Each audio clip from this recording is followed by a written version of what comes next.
queria que você que está aqui na igreja e que você também que está na sua casa acompanhasse a leitura do texto bíblico no Evangelho segundo escreveu João, no capítulo 2. Nós vamos ler os 11 primeiros versículos. Se você tiver com a sua Bíblia, eu gostaria que você acompanhasse comigo a leitura. Senão nós também vamos projetar aqui.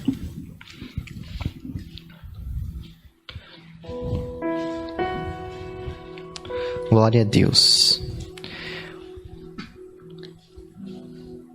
Evangelho segundo o registro de João, capítulo 2. Leiamos então os 11 primeiros versículos, que nos dizem assim: 3 dias depois houve um casamento em Caná da Galileia. Achando-se ali a mãe de Jesus, foi também Jesus convidado com os seus discípulos para o casamento. Tendo acabado o vinho, a mãe de Jesus lhe disse: eles não têm mais vinho. Mas Jesus disse à mulher: mulher, que tenho eu contigo? Ainda não chegou a minha hora. Então ela falou aos serventes: fazei tudo o que ele vos disser. Estavam ali 6 talhas de pedra, que os judeus usavam para as suas purificações, e cada uma levava 2 ou 3 metretas. Jesus lhes disse: enchei de água as talhas, e eles as encheram totalmente. Então lhes determinou: tirai, pois, agora, e levai ao mestre-sala, e eles assim o fizeram. Tendo o mestre-sala provado a água, transformada em vinho, não sabendo de onde viera, se bem que o sabiam os serventes que haviam tirado a água, chamou o noivo. Ele disse: todos costumam pôr primeiro o bom vinho, e quando já beberam fartamente, servem o vinho inferior. Tu, porém, guardaste o bom vinho até agora. Com este Jesus deu princípio aos seus sinais em Caná da Galileia. Manifestou a sua glória e os seus discípulos creram nele. Amém? Vamos orar, meus irmãos. Se você puder curvar a sua cabeça e pedir para que o Senhor venha falar aos nossos corações. Que o Senhor venha operar na sua vida de forma especial. Paizinho querido, nós te agradecemos pela tua presença neste lugar, pela manifestação que nós pudemos perceber do Senhor neste período, Senhor Deus, de adoração e louvor. E nós queremos pedir agora que o teu Espírito Santo venha falar poderosamente aos nossos corações, que o Senhor venha revelar, ó Deus, a tua vontade às nossas vidas e que o Senhor nos dê ouvidos para ouvir aquilo que o Senhor verdadeiramente quer falar conosco, Senhor. Quanto à minha vida, eu me coloco mais uma vez diante do Senhor para que eu possa ser somente um instrumento, para que possa ser somente, Senhor Deus, um transmissor daquilo que o Senhor preparou para falar conosco, Senhor. Abençoa todos aqueles que estão em casa e aqueles que se reúnem aqui na igreja e aqueles que futuramente ainda vão ouvir esta mensagem. Nós oramos em nome de Jesus. Amém e amém. Louvado seja Deus. Meus irmãos, eu queria falar hoje sobre o seguinte título: o coração transformado, ou um coração de pedra transformado em um coração de carne. E eu queria usar o nosso tempo da melhor forma possível para expor esse texto aqui que nós acabamos de ler no Evangelho segundo escreveu João, no capítulo 2. Esse texto que nós lemos narra o primeiro milagre de Jesus. E o primeiro milagre de Jesus, ele é peculiar porque ele foi realizado num casamento, numa celebração de casamento, numas bodas de casamento. E porque o primeiro milagre de Jesus também foi um milagre de transformação. E quando a gente fala de milagres, irmãos, nós temos que entender que a Bíblia Sagrada, ela é recheada de milagres. É impossível você ler o texto bíblico e não crer em milagres, porque Deus é um Deus que está além do natural. Quando nós lemos, por exemplo, o Salmo 77, o verso 14, fala assim: Tu és o Deus que realiza milagres. Mostras então o teu poder entre os povos. Então, de fato, irmãos, nós que cremos em Deus, cremos em milagres. Posso ouvir um amém? E por que eu posso dizer que eu creio em milagres? Eu posso dizer pelo menos por 3 motivos. Primeiro, por causa do próprio texto bíblico. Como eu disse, a gente não tem como ler a Bíblia e não crer em milagres, porque ela é recheada de milagres do seu começo ao fim. A segunda razão pela qual eu creio em milagres, irmãos, é pela minha própria vida. Quando eu olho para mim, para minha história, eu posso dizer, eu creio em milagres, porque a minha vida é um milagre. E porque o Senhor tem operado cotidianamente milagres na minha vida. Mas eu também creio em milagres porque quando eu abro a janela e olho para a sua vida, olho para a vida do meu vizinho, olho para a vida daqueles que verdadeiramente andam com Deus, eu também consigo enxergar milagres. Porque Deus tem operado milagres na sua vida. Mas quando a gente fala sobre milagres, eu queria destacar pelo menos 3 questões aqui a título de introdução. A primeira é que quando a gente fala de milagre operado por Jesus, os milagres de Jesus são sinais. E o que é um sinal? Um sinal é algo que não tem um fim em si mesmo. O sinal é algo que aponta para uma realidade superior e para uma realidade maior do que ela mesma. Então, por exemplo, se você está andando numa rua e você vê ali, uma placa escrito, olha, ali tem uma escola. Você não para na frente da placa e tenta entrar na escola, porque a placa é um sinal que te aponta para onde você deve ir para chegar na escola.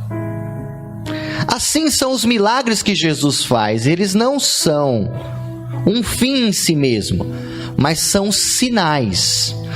O Evangelho de João chama os milagres de Jesus de sinais. Se você ler comigo o versículo 11, fala assim, com este deu Jesus princípio aos seus sinais em Caná da Galileia. Manifestou a sua glória e os seus discípulos creram nele.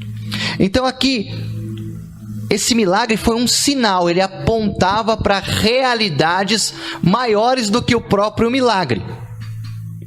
E qual eram essas realidades maiores? Nós vamos falar sobre algumas delas no dia de hoje. Mas a principal foi o que a gente acabou de ler. Esses sinais eram para que os discípulos e para que as pessoas pudessem crer em Jesus. Então, muitas vezes a função dos milagres não é nos beneficiar, mas é testificar que Jesus é quem ele diz que ele é. Os milagres de Jesus, eles apontavam na testificação de dizer que ele era o Messias. Posso ouvir um amém, meus irmãos? A segunda consideração é que Jesus faz esse milagre, é o primeiro milagre que ele realiza, dentro de uma festa de casamento.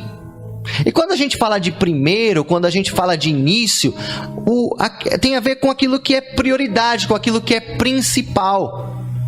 Então mostra que Jesus também, ele está interessado em operar, em realizar maravilhas, em realizar sinais, em realizar milagres, naquilo que a gente chama de primeiro grau, dentro da nossa casa, dentro dos casamentos, dentro da instituição familiar.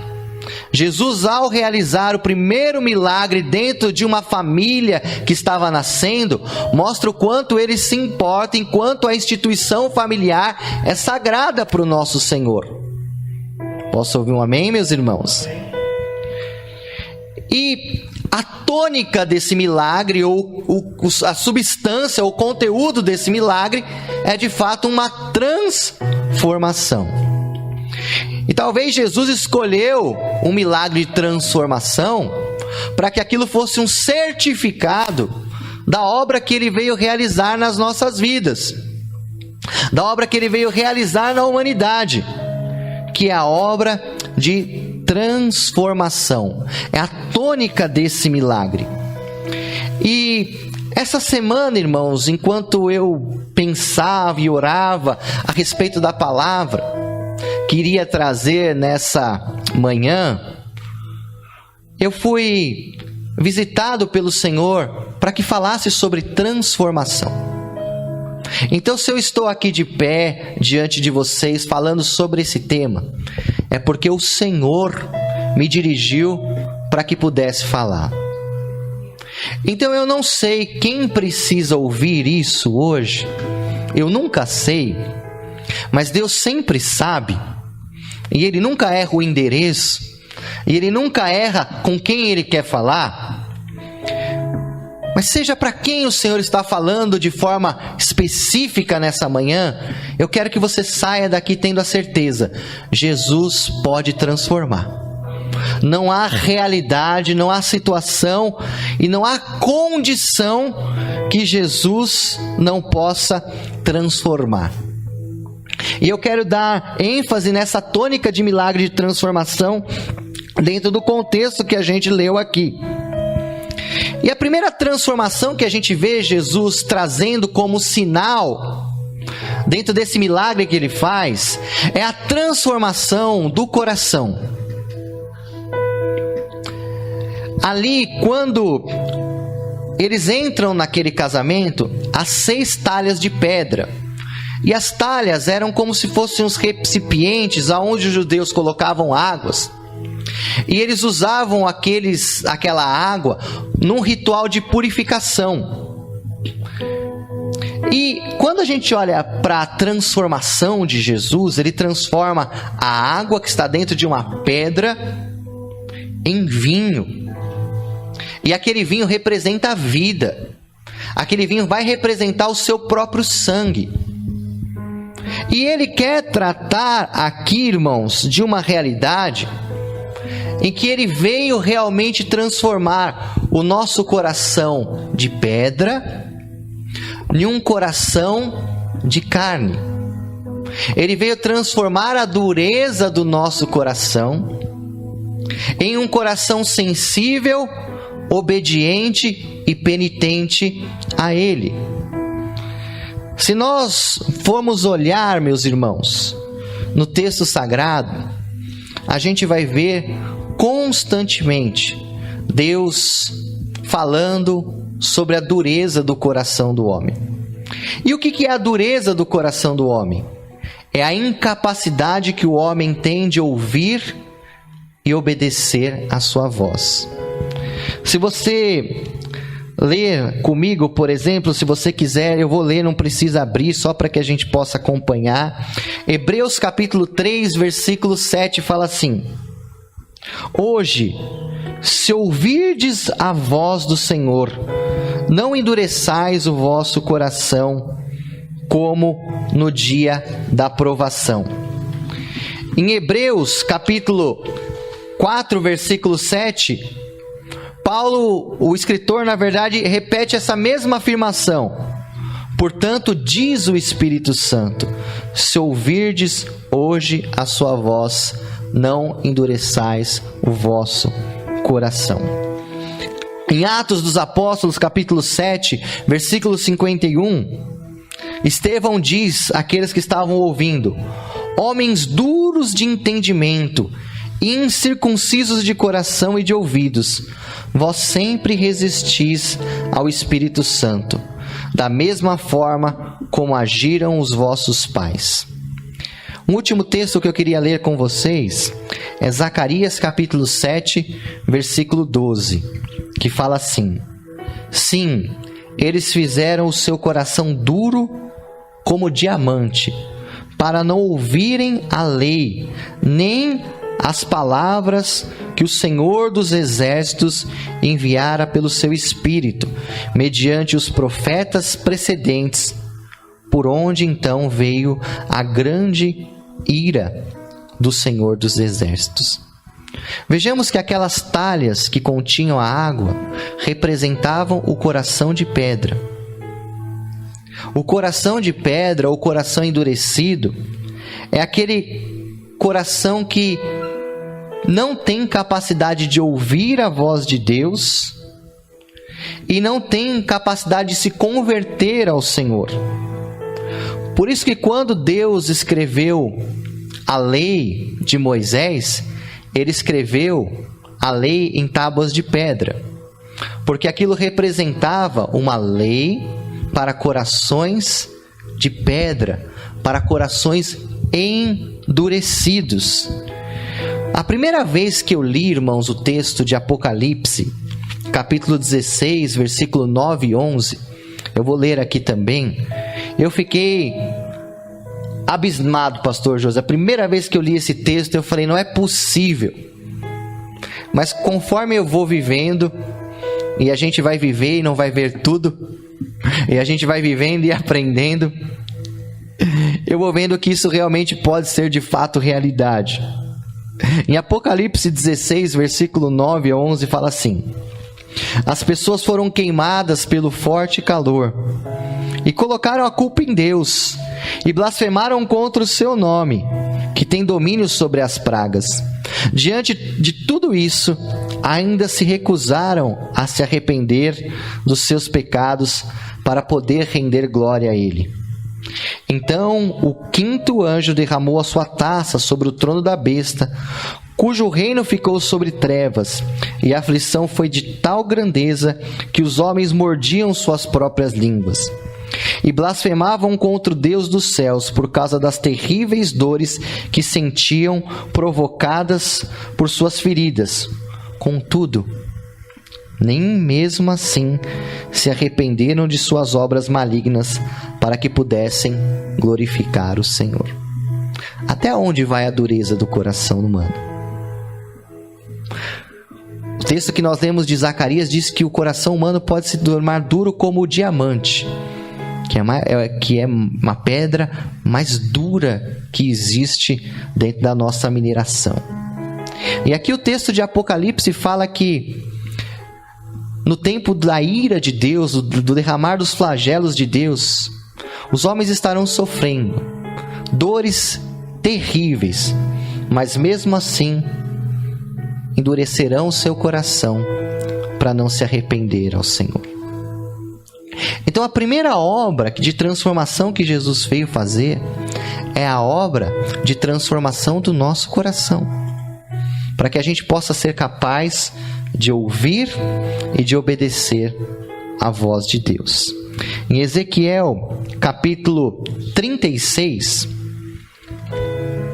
espera aí, meus irmãos, Ezequiel, capítulo 36, versículo 26 a 28, o profeta diz assim: eu vos darei um coração novo, aleluia, e porei dentro de vós um espírito novo.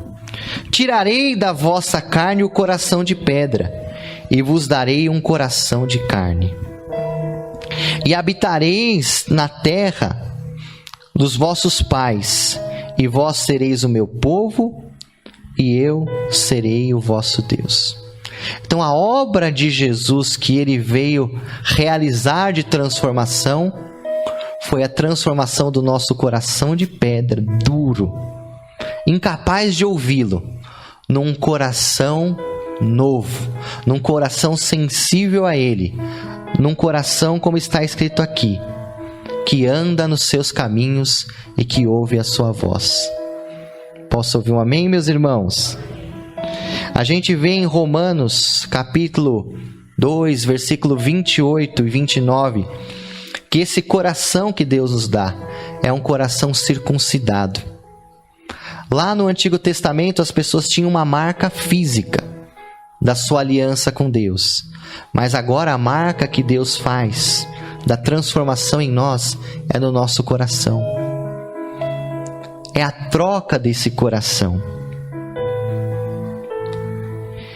A segunda transformação que a gente vê Jesus realizando aqui nessa festa é a transformação da purificação. Porque aquelas talhas com aquelas águas, elas representavam alguns rituais que os judeus tinham antes de se alimentar. Então, o judeu tinha uma série de rituais de alimentação. Então, quando ele chegava no lugar, ele tinha que se banhar, ele tinha que lavar as mãos para que pudesse fazer uma refeição. E é para isso que estavam aquelas talhas, para que os judeus se purificassem. E Jesus, mais adiante, o Evangelho de João não registra, mas Marcos e Mateus registram. Mais adiante, ele tem um embate com os fariseus, porque os discípulos dele comiam sem lavar as mãos. E os fariseus se escandalizam e falam assim: mas os seus discípulos comem sem lavar as mãos. E ali, quem não tem uma ideia da cultura, né, e do contexto, pode parecer que Jesus estava validando uma falta de higiene, né? Estava falando: não precisa usar o álcool gel, não. Não precisa lavar a mão, não. Mas o que Jesus estava falando era sobre o ritual de purificação que eles tinham na alimentação. E Jesus fala assim: o que contamina o homem, meu querido, não é o que entra pela boca, mas é o que sai.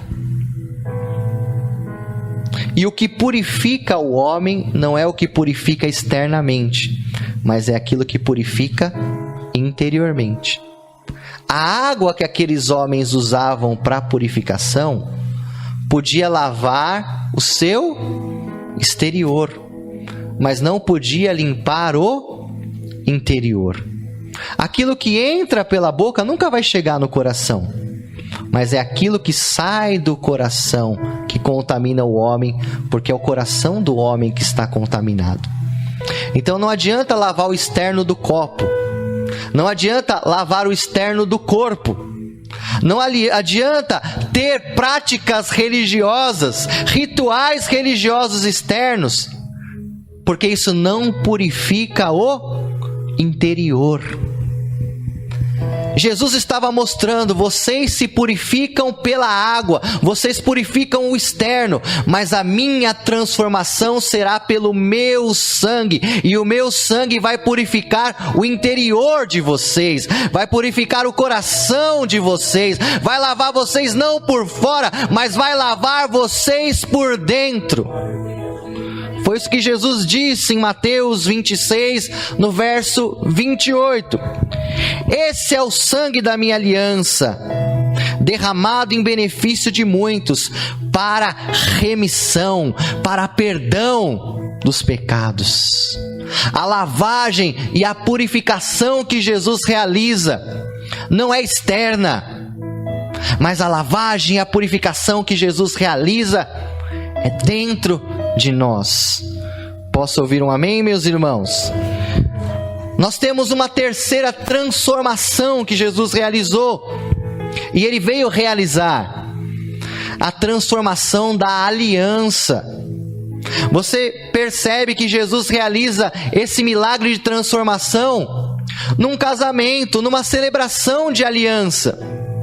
Sabe por quê? Porque ele também veio celebrar uma nova aliança conosco. Nós acabamos de ler o versículo de Mateus 26 que fala: esse sangue, ou aquele vinho que ele estava transformando, se daria uma nova aliança, celebraria um novo casamento, não o casamento de Caná da Galileia, mas o casamento de Jesus com a sua igreja. Ele veio celebrar conosco, pelo seu sangue, uma aliança. Ele veio nos comprar para ele com o seu sangue, para que nós pudéssemos ser sua noiva, sua família, seu povo. Ele usa o contexto do casamento para falar que ele quer ter uma aliança conosco. Nós celebramos as nossas alianças, né, de casamento, geralmente com ouro, né, por ser um material nobre, um material incorruptível, valioso. Mas a aliança que Jesus celebra conosco, meus irmãos, não é com prata, com ouro, com dólar, com euro, com real ou com coisas corruptíveis, mas é pelo seu precioso sangue. É uma aliança inquebrável, porque não depende de eu fazer uma aliança com Ele, mas foi Ele quem fez uma aliança comigo. Se eu fizer uma aliança com Ele, eu posso quebrar, mas como Ele se aliançou comigo, essa aliança é inquebrável, porque o fiador e o mediador desta aliança não sou eu, mas o mediador e o fiador desta aliança é Jesus e o seu sangue. Por isso que esta aliança é uma aliança inviolável, inquebrável e indestrutível. Posso ouvir um amém? Nem eu mesmo e nem homem algum pode anular esta aliança. Porque quando um homem fazia aliança com Deus no Antigo Testamento e ele quebrava esta aliança, vinha sobre aquele homem o juízo. Foi assim com Adão, foi assim com Noé, foi assim com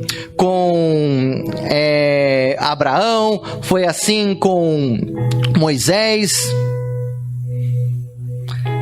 Mas, irmãos, Jesus é mediador de uma nova aliança. E se eu quebrar a aliança, Ele já pagou o preço da minha punição. Ele já sofreu o meu juízo. Por isso eu estou numa aliança com Jesus inquebrável. Posso ouvir um amém, meus irmãos? A gente tem uma transformação também, que é a transformação constante, ou a transformação em andamento. Eu gosto dos personagens dessa história, os servos. A gente tem alguns personagens notáveis nessa história: Maria, a mãe de Jesus, o próprio Jesus, os seus discípulos, o noivo e a noiva. Mas os servos são personagens notáveis nessa história, porque o milagre acontece na mão deles, quando eles vão obedecendo ao Senhor a cada direção que o Senhor ia dando.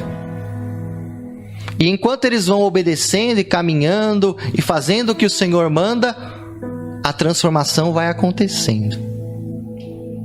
Então eu estava pensando nisso, meus irmãos, nessa madrugada, que nós fomos transformados pelo Senhor. Quem teve realmente um encontro com Jesus, já foi transformado por Ele. Porque quem tem um encontro com Jesus de verdade, a vida dele é marcada em antes e depois de Jesus. Posso ouvir um amém, meus irmãos? Mas essa transformação do Senhor, ela não é definitiva. Ela também é processual. E a cada dia que passa, a cada passo que damos na presença do Senhor, Ele vai nos transformando.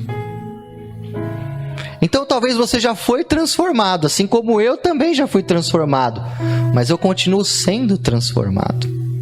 O escritor aos Coríntios, no capítulo 3, ele fala que todos nós somos transformados de glória em glória, na imagem do Senhor.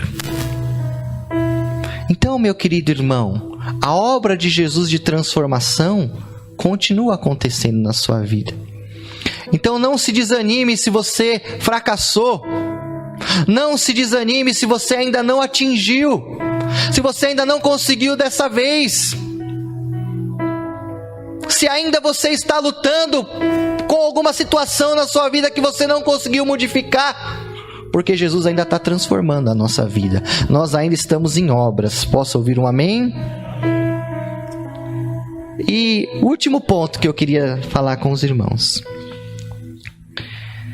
é a transformação do final, ou dos finais, né?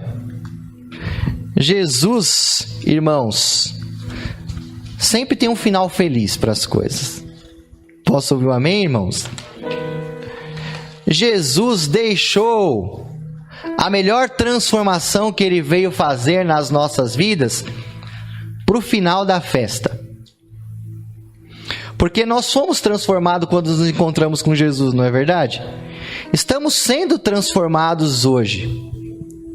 Mas a maior transformação vai ficar para o final. A maior transformação, o vinho novo mesmo do céu, nós não vamos beber aqui, nós vamos beber lá. Jesus falou assim: olha, eu vou, mas eu vou vir buscar vocês, e vocês estarão comigo, e vocês vão beber comigo o vinho novo no reino dos céus. Então, esse vinho que Jesus deixou para o final, essa transformação que Ele deixou para o final, sabe quando vai acontecer? Vai acontecer, irmãos, quando a última trombeta soar. Quando chegar a última hora, o nosso corpo corruptível, cheio de pecado, a nossa natureza inferior, as nossas dores, as nossas angústias, os nossos medos, o nosso sofrimento, as nossas lágrimas serão todas transformadas em glória. Receberemos um corpo incorruptível, sem os efeitos do pecado, sem os efeitos do tempo. Receberemos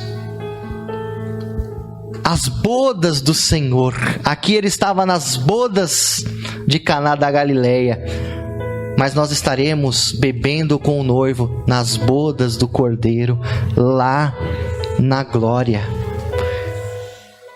Por isso que nós ansiamos por esta transformação.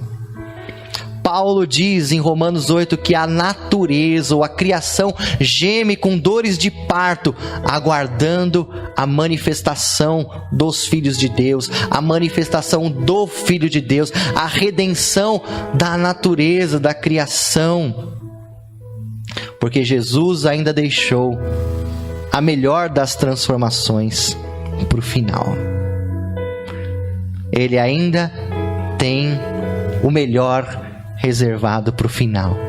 E esse vinho que Ele transforma, nós não vamos beber aqui, irmãos. Nós vamos beber com Ele nas bodas do Cordeiro e na eternidade. E eu anseio por esse dia. Posso ouvir um amém, meus irmãos? Jesus quer transformar a dureza do nosso coração. Não há coração de pedra que Ele não possa transformar num coração de carne. Não há coração orgulhoso que Ele não possa quebrar e transformar num coração humilde. Não há coração obstinado que Ele não possa converter e transformar num coração obediente. Jesus nos deu e quer continuar nos dando um novo coração. Posso ouvir um amém? Jesus derramou o seu sangue para nos purificar, e Ele não está preocupado com aquilo que está fora, porque a purificação dele acontece dentro. Jesus transformou e trouxe o sangue para fazer uma aliança com você, e eu não posso fazer uma aliança com Ele, mas graças a Deus que Ele fez comigo, porque essa aliança é inquebrável, é inviolável. Graças a Deus por aquilo que o Senhor já transformou na minha vida. Mas graças a Deus que Ele ainda continua transformando. E eu posso ser amanhã melhor do que eu fui hoje. E eu posso ser em 2021 melhor do que eu fui em 2020. Graças a Deus que eu não estou debaixo de sentenças definitivas. Graças a Deus que os meus erros, as minhas falhas e os meus defeitos não precisam ser o meu destino final. A transformação de Jesus para a minha vida. E graças a Deus que Jesus reservou o melhor vinho para o final. E Ele está guardando esse vinho para que a gente beba com Ele, quando nós formos verdadeiramente 100% transformados. Amém, meus irmãos? Essa foi a palavra que o Senhor colocou no meu coração para compartilhar com você. Eu queria orar. Desafiando você a continuar acreditando na transformação. Quem são aqueles que vão beber novo no reino dos céus? São aqueles que tiveram a sua vida transformada pelo Cordeiro de Deus. são aqueles que tiveram as suas vestes lavadas pelo sangue de Jesus. São aqueles que tiveram não o exterior do copo lavado, mas aqueles que tiveram o seu coração lavado pelo sangue do Cordeiro. Aqueles que foram aliançados com Jesus por esse sangue. Senhor, eu creio na tua obra de transformação. Não adianta vestirmos uma máscara, uma capa externa de santidade, Senhor, se o nosso coração abriga ódio, inveja, Senhor. Se o nosso coração é cheio de mágoas, Senhor, de julgamentos, ó Deus. O que adianta lavarmos o exterior do nosso copo, se olhamos para o nosso coração e a lascívia, Senhor Deus? Senhor, a inclinação para aquilo que é errado. Por isso eu te peço, ó Jesus, que o Senhor purifique-nos de verdade, Senhor. Que o Senhor purifique o nosso coração. Como está escrito na tua palavra em Hebreus 9, o Senhor purifique a nossa consciência das obras mortas, Pai. Lava-nos, Jesus, com o teu sangue. Lava as nossas vestes com o teu sangue. Lava, Senhor Deus, completamente os nossos pecados, Pai. Lava o nosso interior e transforma, Senhor, as realidades do nosso coração, ó Jesus. Jesus, segura na nossa mão e nos ajude a permanecermos na sua aliança, porque sabemos que o Senhor nunca vai quebrar ela, porque ela é indestrutível, ela é inquebrável, ela não é corruptível, ela não é passageira, ela não se desvaloriza. Esse sangue é precioso, Senhor, e minha aliança contigo, minha aliança com o céu. Nós te pedimos, Senhor, que o Senhor nos dê, Pai, a graça de beber nas bodas do Cordeiro, deste sangue, deste vinho transformado, desse vinho novo, dessa nova aliança. Senhor, eu te peço, Senhor, que cada um que está orando, e o Senhor sabe para quem o Senhor endereçaste essa palavra, eu sei que foi para todos nós, Pai, eu sei que foi para mim também, Senhor, mas em específico, o Senhor diz que gostaria de falar com algumas pessoas nesta palavra, e eu te peço, Senhor, que ela seja eficaz, Pai, que ela seja eficiente, Senhor, não pela sua capacidade de fazê-la eficiente, mas pela minha capacidade de transmiti-la de forma como o Senhor deseja, Pai. Que a sua agenda seja cumprida nestas vidas, que o teu propósito seja cumprido nestas vidas, que a tua visitação aconteça agora, Pai, e que o milagre de transformação aconteça, que o milagre de transformação aconteça, que o milagre de transformação aconteça nesse casamento, nesta família, Senhor, nesta vida, Pai. Eu creio no teu milagre, Jesus, porque o Senhor, Deus, tem transformado a minha vida, Senhor, dia após dia, Pai. E eu oro, Senhor Deus, confiando esta palavra em tuas mãos. E eu oro no nome sagrado, bendito e precioso de Jesus Cristo, nosso Senhor e Salvador. Amém e amém. Louvado seja Deus. Amém, meu querido irmão.